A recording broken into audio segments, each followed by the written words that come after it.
Hello and welcome to Wilframe, where in today's episode we are going to talk about the first thing you see when you finish the tutorial. So here we are, your landing craft. And you might wonder, well, my landing craft looks a bit different. I don't have all these shining things here. Well, those are statues and those are something you should not worry about. Essentially everyone has the same landing craft. So this is your base. This is where all your missions are started from. This is where you customize your character. This is where you spend most of your time.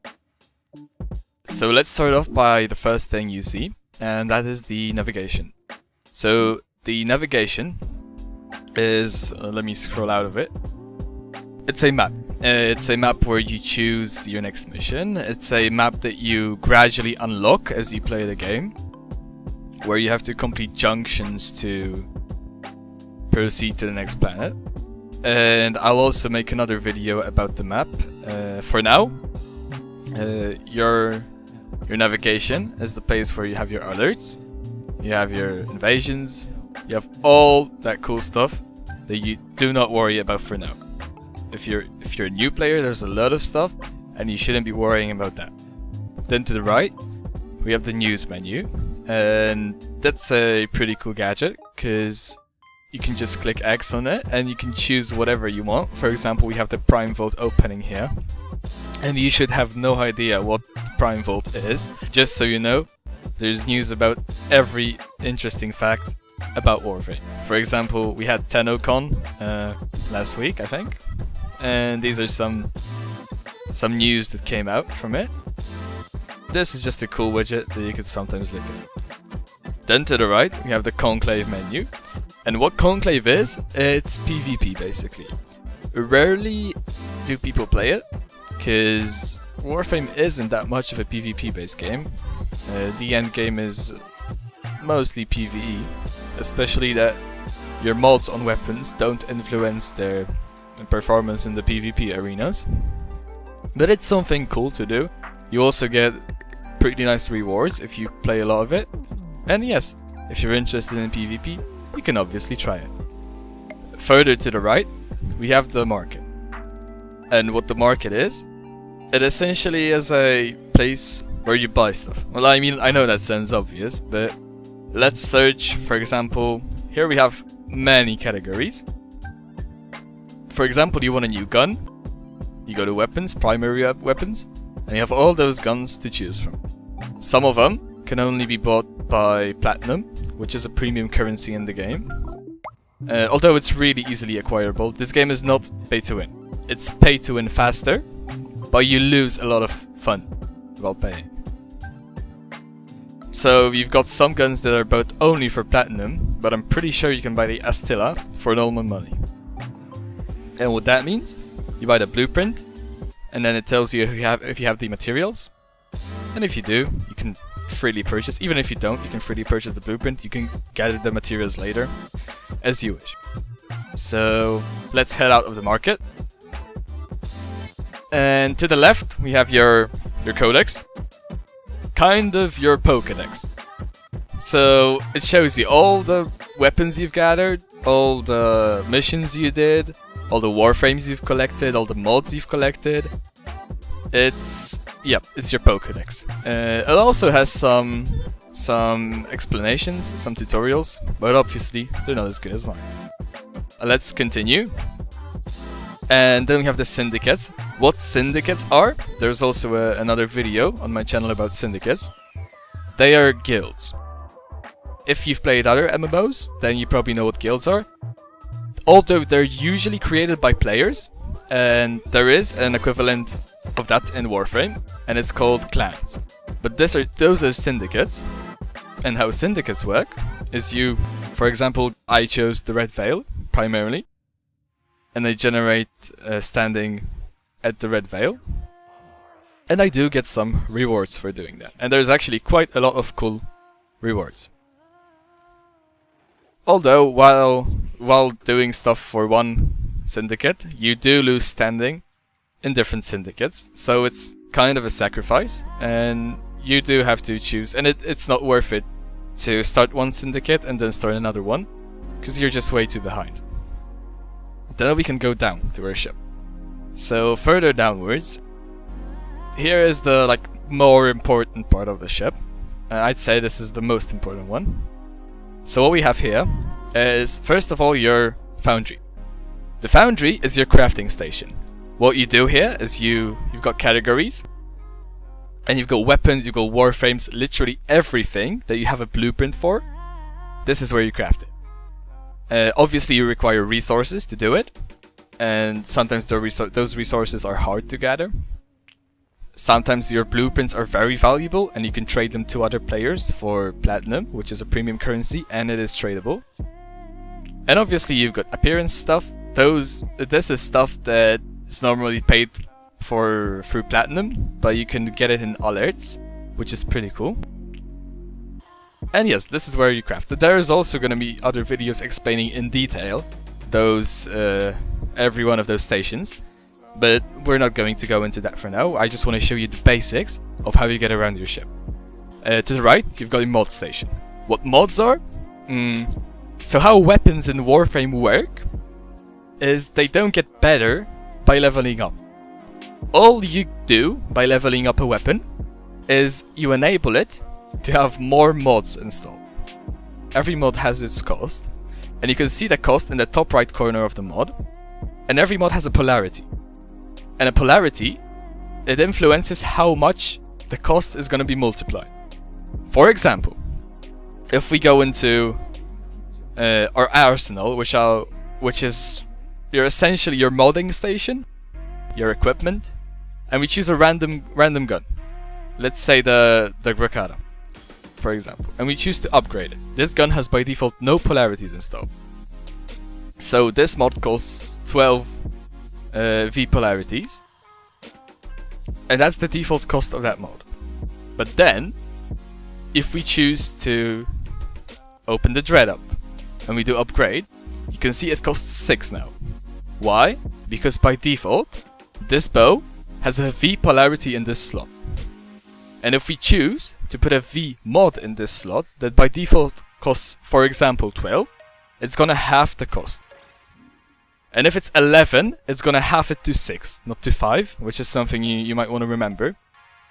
And then if it's, for example, a mod that has a, let's find it, a dash polarity, and you want to place that mod into a V slot, well then suddenly it costs more. So you wanna play around with polarities so that you get the most out of your weapon. So those are essentially mods. What else is here? Oh, we got an alert. Cool. Thank you, Spaceman. What else is here? Is mods, and there's something called ribbons. Ribbons are, you should completely not care about ribbons for now. They are just extreme mods. For example, you can get something that's extremely good or something that's extremely bad. And that's what makes weapons unique. Everyone can have the same weapon, but if people have ribbons, it's going to be a different weapon for every one of them. For example, this weapon gives damage, but takes off critical chance. And it also depends what kind of gun it is for, and how much useful it is for that gun. And the one last thing we have here is Ayatan treasures. And those are cool sculptures that you get. And I'll go through the modding station and endo and credits in detail and how you upgrade mods. But that's going to be in a different video. Later you've got your incubator. This is where you have your pets. You can have a Kubro or you can have a Kavat. There are 2 types of pets. And if you don't take care of a pet enough, that's what I did, it goes to stasis. And what stasis means is, technically it's not dead, it can be recovered, but you can't take it ready running for a mission, because it's in this little cool box. So I'll go into detail on pets in the future. For now, this is where you have your sentinel, because you have 2 types of companions for now, or there's gonna be more. You've got sentinels and you've got pets. And I'm gonna go into detail on those later, of course. You've got one last thing before we go into the arsenal. This is Void Relics. And what Void Relics are, is they're loot boxes that don't require a key. You just go into a mission. How you go into a mission to open a relic? You just walk up to your navigation. and you see this little void thingy. You click on this, and you've got all the missions in the world, and they rotate, they change. So you choose a type of a relic. There's Lit, there's Meso, there's Neo, and there's Axi. And each one of them is progressively harder, because each one of them grants you progressively better loot. So if you're a new player, you should probably start doing Lit. And that's where you open stuff. That's where you get blueprints, that's where you get warframes, that's where you get sometimes valuable things that you can sell for platinum. And what's cool is you get those relics completely for free by doing missions. You open them completely for free by doing missions, and then if you get something good from them, you can sell it for a lot of money. Or if you, well, let's not say money, let's say platinum, because nobody plays this game to gamble. And if you get bad stuff, you can sell packets of bad stuff, for example 5 bad drops, for some platinum also. So it's really easy to make premium currency, which really isn't a thing in other games, and that's what makes Warframe so approachable and so nice. So then we finally have our arsenal that I touched on a while before. You've got multiple loadouts that you can choose from. The one downside of your arsenal is it only has limited amounts of slots. Yep, as I said before, your equipment, your everything, your loadout. So there's multiple warframes to choose from, and you probably have only one if you just started, and that's gonna be the one that you chose at the beginning. And then there's like plenty other warframes, and you might want to think, wow, well, isn't that platinum? Isn't that premium currency? Well, yes, it is. If you want to be that guy that spends real money on basic champions, then yes. But if you want to go ahead and farm for them, if you want to acquire them by yourself, if you want to learn about their lore, which they do have really interesting lore, some of them, then you just go for it. You just do missions and you just acquire those warframes. I haven't paid a penny for any of those warframes that I have, and many of them are prime, which are essentially better versions of normal warframes. They have a bit better stats, and they most of the time look better. So this is where you choose your warframe. Let's go with Frost Prime. Then you have your primary weapon, and depending on the weapon you chose, you should probably have one for now. It was either the MK1 Breton or the MK1 Paris. Doesn't really matter which one you pick, both of them are good. And you can see there's also a really big selection of weapons, and you might think that that's a lot, but those aren't really all the weapons. There's way more than this. Those are just the ones showed here. So you can also buy them for platinum, but nobody really does that. Most people just go ahead and craft them. They aren't that hard to craft. You can also really easily acquire them in the missions, and well, some of them at least. Then you've got the secondary weapon, which is your typical secondary weapon. Sometimes pistols, sometimes crossbows, sometimes shurikens, whatever you would imagine. All of them are acquirable by playing. Everything in this game is acquirable by playing it. You don't have to pay for this game if you don't want to, and there is no advantage if you do pay. The one and only thing that you do have to pay for is cosmetics. But you can also just earn platinum by playing, and then spend platinum for cosmetics if you don't have anything better to spend it for. Although I recommend you guys spend platinum on inventory slots, because like that's the most crucial thing you're gonna need at the beginning of the game. You're gonna need a lot of inventory space. Then you've got your melee, which is, well, as you probably already know, melee. And then you've got the companion. So you can choose either a sentinel, which are flying robots, let's say, and they all give you different bonuses, which I'm gonna explain in a different video. But you can also choose a pet, which, well, my pet is in stasis, so I can't really choose it. But pets also give you different bonuses. And then there's the gun for the sentinel, which I don't have equipped because I prefer my sentinel without a gun. And then you've got gear. While you're in a mission, you can, by holding Q, you can bring up this little interface, and it looks exactly the same as here. And you've got exactly the same things as you have here equipped. And I'm gonna go into detail about what every part of this is, because it all is, it's not connected really. The only thing it's connected by is it can be accessed by the gear button. And then you've got emotes, which are also pretty cool. You can all do that, and you can switch up those emotes. You can probably buy some emotes. And yeah, those are just cool things you can do while you're in game. So yeah, I think that will be all. Well, you also might think, well, but you can go down there. Yes, you definitely can go down there. And there are 3 accessible rooms down here. And maybe I'll not go into detail on those rooms, because all of them are connected to lore and to missions that you're gonna learn about in the future. I have separate videos on each one of those rooms, but they're spoilers, and you really don't want to know, for now, what they are. All you want to know is they're really cool, they're pretty useful. Well, except that one nobody really cares about. And yeah, those are stuff that you guys shouldn't care about for now. And yeah, you can also customize your ship. You can customize the colors, you can customize those funny statues that I have here. And you do that by pressing escape, going to equipment, and then you go down to landing craft. And here you have 4 options.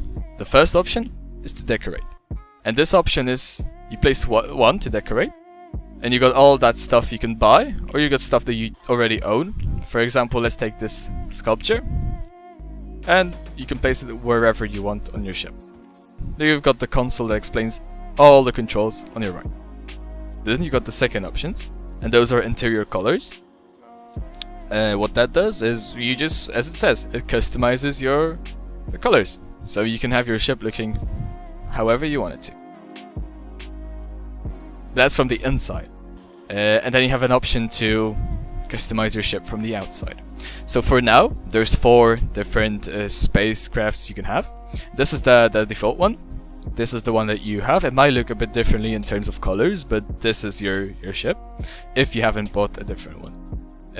There's also other ships that you can buy for platinum, or you can acquire just by playing, although they are hard to acquire because they have really small drop chances, all of their parts.